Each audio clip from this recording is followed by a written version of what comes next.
মঙ্গলবৰীয়া এই অঞ্চলত বিভিন্ন জাতি জনগোষ্ঠীৰ মানুহে বসবাস কৰে যে গোৰ্খা জনগোষ্ঠী আদিবাসী মিচিং জনগোষ্ঠী ইয়াত আমাৰ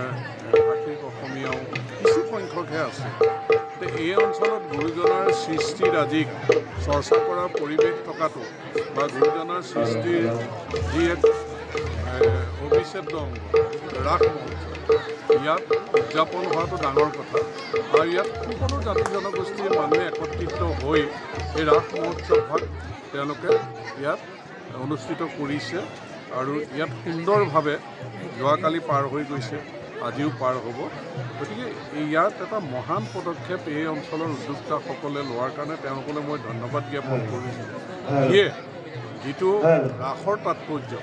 যে দুষ্কৃতিৰ প্ৰতি শংখচূড় প্ৰতিহত কৰি পেলাই যে কৃষ্ণ সংস্কৃতিৰ জৰিয়তে আমাৰ সমাজখন গঢ়িয়াৰ যি এক প্ৰয়াস লৈ এই গুৰুজনাই আমাক অৱদান দি থৈ গৈছে ইয়াক সঠিক পথত আগুৱাই নিবৰ কাৰণে এই অঞ্চলৰ মানুহ একত্ৰিত হৈ এক মহান পদক্ষেপ লৈছে ইয়াৰ বাবে মই তেখেতসকললৈ কৃতজ্ঞতা জ্ঞাপন কৰিছোঁ আৰু ৰাসে আমাৰ মাজত সমন্বয় সম্প্ৰীতি এনাজৰীডাল টনকিয়াল কৰি এখন সুস্থ শক্তিশালী সমাজ গঢ়াৰ ক্ষেত্ৰত আমাৰ সহায় কৰিব।